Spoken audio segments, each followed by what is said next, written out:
Damai sejahtera Allah yang melampaui segala akal, itulah yang memelihara hati dan pikiranmu di dalam Kristus Yesus Tuhan kita. Amin. Bapak, Ibu, saudara-saudari yang terkasih di dalam Kristus Yesus, firman Tuhan yang menjadi kabar baik bagi kita di minggu pagi ini diambil dari kitab Mazmur pasal 71 ayat 1 sampai dengan ayat 6. Saya bacakan untuk kita, mari kita ikuti di dalam hati kita masing-masing. Padamu ya Tuhan, aku berlindung, janganlah sekali-kali aku mendapat malu. Lepaskanlah aku dan luputkanlah aku oleh karena keadilan-Mu. Sendengkanlah telingamu kepadaku dan selamatkanlah aku. Jadilah bagiku gunung batu, tempat berteduh, kubu pertahanan untuk menyelamatkan aku. Sebab Engkaulah bukit batuku dan pertahananku. Ya Allahku, luputkanlah aku dari tangan orang fasik, dari cengkraman orang-orang lalim dan kejam. Sebab Engkaulah harapanku ya Tuhan, kepercayaanku sejak masa muda, ya Allah. Kepadamulah aku bertopang mulai dari kandungan. Engkau telah mengeluarkan aku dari perut ibuku. Engkau yang selalu kupuji-puji. Demikian firman Tuhan. Tuhan adalah bukit batu dan pertahanan kita. Jahobado partanobatoan jala haporusatta. Saudara-saudari yang terkasih dalam Kristus Yesus, setiap orang pasti membutuhkan tempat berlindung. Setiap orang pasti membutuhkan yang namanya tempat yang nyaman, tempat yang aman. Sama seperti seorang anak atau mungkin seorang bayi yang merasa nyaman, yang merasa aman di dalam pelukan ibunya. Sama seperti seorang anak yang ketika dia pulang dari luar rumah, kembali ke rumahnya, dia merasa tenang, dia merasa nyaman, dan dia merasa bahwa dia terlindungi dari segala hal yang jahat. Dia tidak takut gangguan dari apapun.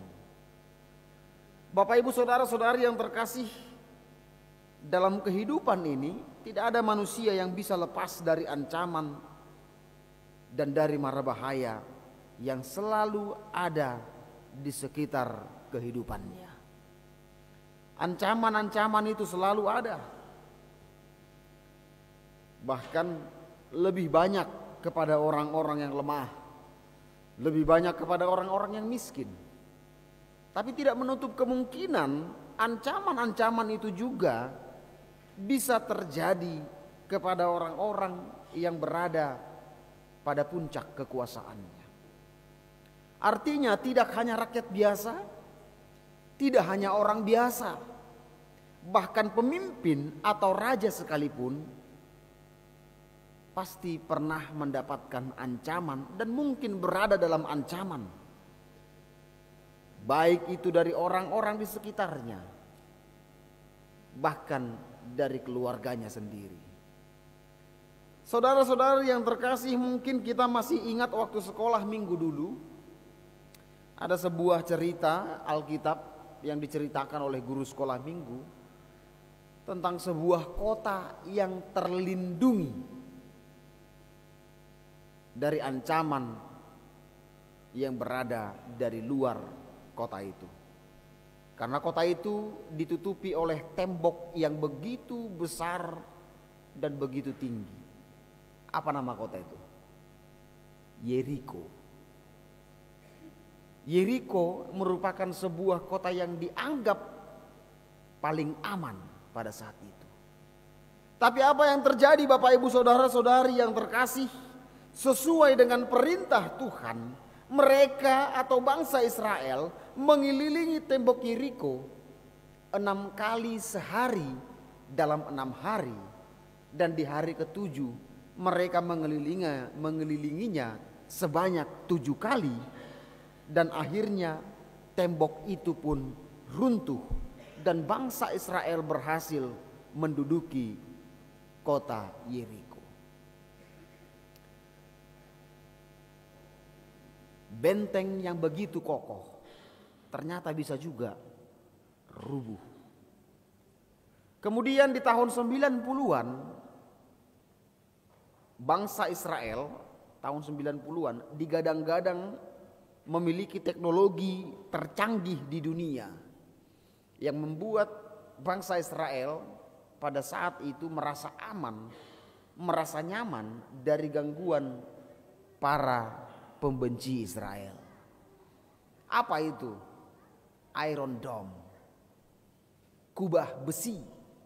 Mungkin kita sering dengar ini di berita. Tapi apa yang terjadi Bapak Ibu Saudara-saudari yang terkasih? Teknologi canggih tersebut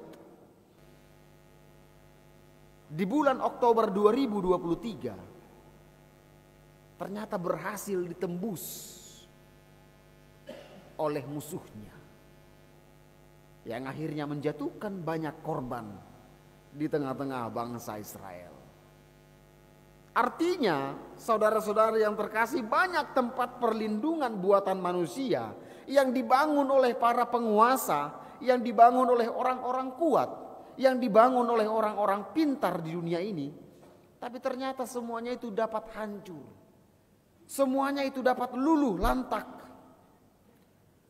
Mungkin tempat-tempat itu berfungsi dan bertahan hanya dalam waktu-waktu tertentu, tapi tidak untuk selamanya. Saudara-saudari yang terkasih, itulah yang dirasakan, itulah yang disaksikan oleh pemazmur dalam nas ini ketika dia datang kepada Tuhan untuk memohon perlindungan.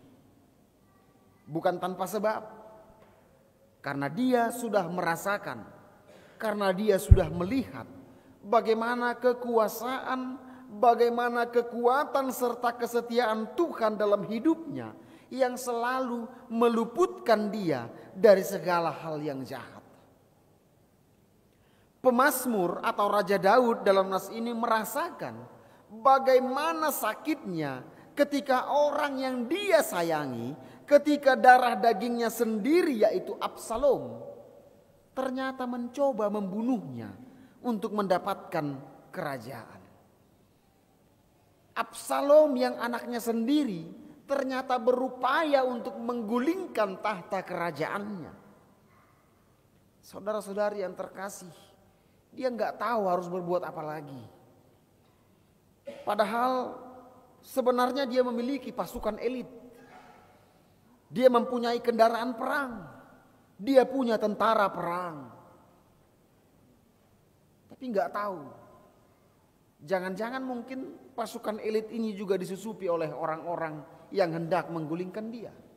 Tapi dia juga nggak tahu. Jangan-jangan mungkin kekuatan-kekuatan perangnya, tentara perangnya juga sudah disusupi. Dan bagaimana mungkin dia juga memiliki hati untuk membunuh anaknya. Disinilah Bapak Ibu Saudara-saudari yang terkasih, ternyata Raja Daud, pemazmur, tidak mengandalkan itu semua. Tidak mengandalkan kekuatan perang, tidak mengandalkan pasukan elit. Dia hanya mengandalkan Tuhan dalam kehidupannya. Dia memohon agar Tuhan meluputkan dia dan menyelamatkannya. Saudara-saudari yang terkasih dalam Kristus Yesus, di zaman sekarang yang semakin maju ini, banyak orang, termasuk orang Kristen, yang mengandalkan, menggantungkan hidupnya kepada sesuatu yang tidak kekal. Banyak orang yang mencoba menggantungkan rasa amannya tuak kana somanoktong. Dan banyak diantaranya yang meletakkan hidupnya kepada koneksi. Mungkin karena ada keluarganya pejabat, bupati, atau mungkin ada keluarganya jenderal, ada keluarganya mungkin menteri, atau mungkin pamannya presiden. Akhirnya dia merasa bahwa tidak ada yang bisa mengancam hidupku, tidak ada yang perlu kutakuti.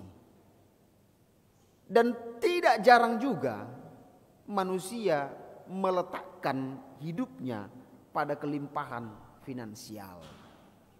Karena dia menganggap ketika dia memiliki harta, dia memiliki yang namanya hepeng, segala sesuatu bisa diatur. Hepeng do mengatur negarawan kan. Dan ternyata Bapak Ibu saudara-saudari yang terkasih, banyak orang ketika mengandalkan semuanya itu dalam kehidupannya, dia merasa kecewa karena tidak seterusnya dan tidak melulu apa yang dia harapkan bisa membantu dia, bisa melepaskan dia dari semuanya itu. Tidak melulu keluarga itu juga bahkan bisa membantu atau menolong kita dari persoalan kehidupan kita. Tidak selalu ketika kita memiliki saudara atau mungkin paman kita presiden pun, apa yang kita hadapi dalam pergumulan kehidupan ini bisa kita selesaikan. Itulah yang dilakukan oleh Daud. Daud mempercayakan hidupnya hanya ke dalam tangan pengasihan Tuhan yang diyakininya bisa memberikan perlindungan dan bisa memberikan rasa aman. Terlebih jika kita lihat Bapak Ibu saudara-saudari, dalam ayat 5 dikatakan di sana, sebab Engkaulah harapanku ya Tuhan, kepercayaanku sejak muda ya Allah. Saudara-saudari, jika kita lihat dari nats ini, ternyata dia sudah begitu dekat dan mengenal Allah sangat dalam, bahkan ketika dia masih muda. Makanya ketika Daud berhadapan dengan Goliat di masa mudanya, apa yang dia bilang? Dia berbicara kepada Daud, dia berbicara kepada Goliat dan berkata, engkau datang dengan membawa pedang, tetapi aku datang dengan membawa nama Tuhanku. Makanya Daud bisa menang mengalahkan Goliat. Saudara-saudari yang terkasih, Daud mengakui bahwa sejak kecil, bahkan sejak dalam kandungan, Tuhanlah yang berkuasa atas hidupnya. Dia percaya Tuhan mengenal dia begitu baik, bahkan jauh lebih baik daripada pengenalan keluarganya terhadapnya. Saudara-saudari yang terkasih, seperti yang saya katakan tadi, pengenalan Tuhan terhadap kita sebenarnya jauh lebih dalam bahkan dari pengenalan keluarga kita terhadap kita. Pengenalan Tuhan terhadap kita jauh lebih dalam bahkan dari pengenalan istri kita kepada kita. Atau sebaliknya, pengenalan Tuhan terhadap kita jauh lebih dalam, bahkan lebih dalam dari pengenalan suami kita terhadap kita. Itulah luar biasanya Bapak Ibu saudara-saudari yang terkasih. Sama seperti Daud yang mengakui bahwa Tuhan yang memiliki hidupnya. Tuhanlah yang memelihara hidupnya. Tak sehelai rambut pun jatuh tanpa seizin Tuhan. Amin. Karena dalam kehidupan sehari-hari Bapak Ibu, tidak ada yang bisa beserta kita 1 kali 24 jam, 360 menit. Setiap detik dalam kehidupan kita, dia selalu bersama kita. Amin. Mungkin keluarga kita, bahkan mungkin suami kita atau istri kita, satu hari itu paling 12 jam. Atau satu hari mungkin kita buatlah 15 jam, tapi tidak full. Yang paling lama dan selalu berada bersama kita hanya Tuhan. Saudara-saudari yang terkasih, ada sebuah cerita tentang seorang kaya yang baru membeli mobil baru. Kemudian ketika dia memakai mobil ini untuk bepergian, tiba-tiba di suatu tempat yang jauh dari keramaian, mobil ini ternyata mogok, padahal mobil baru. Lalu dia mencoba untuk memperbaiki mobil ini. Dia mulai mencari di mana masalah mobil ini sebenarnya. Dia mencoba mencek baterainya gimana. Dia mencoba mencek mesinnya, businya dan lain sebagainya. Dia mencoba melihat apa yang membuat mobil ini tidak bisa berjalan. Kemudian setelah beberapa lama, tiba-tiba sebuah mobil yang dikendarai oleh seorang kakek tua berhenti dan mencoba menawarkan bantuan kepadanya. Si kakek itu berkata, "Pak, apakah ada yang bisa saya bantu?" Kemudian si orang kaya pun berkata, "Oh, enggak usah Pak, karena ini mobil baru kok. Belum pernah ada orang yang memperbaiki ini. Dan yang pasti, karena ini mobilku, akulah yang lebih tahu di mana kesalahannya."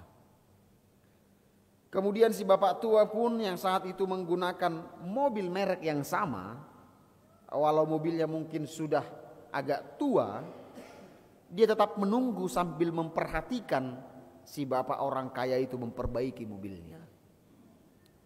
Setelah si orang kaya itu berusaha selama beberapa jam, namun tetap juga mobilnya tidak bisa menyala. Kemudian dengan putus asa dia berkata kepada si kakek, "Kalau memang kau mau bantu aku, silahkan. Tapi aku yakin kau pun gak bisa memperbaiki mobil ini. Ini harus diderek ke bengkel."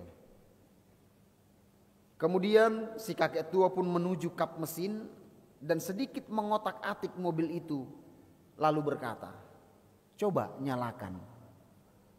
Ternyata mobil itu menyala. Si pria kaya pun bertanya, "Kok bisa? Apa yang Bapak pegang tadi? Kok bisa tiba-tiba langsung menyala?" Kemudian si kakek tua menjawab, "Mobilmu mereknya Ford. Kebetulan namaku adalah Henry Ford. Akulah yang menciptakan mobil ini. Jadi aku tahu seluk-beluk mobil ini," katanya. Dengan kaget si orang kaya itu pun terkejut. Ternyata si kakek tua itu adalah Henry Ford, pemilik perusahaan Ford. Dan ini merupakan kisah nyata Bapak Ibu saudara-saudari yang terkasih. Saudara-saudari yang terkasih, melalui cerita itu apa yang bisa kita lihat?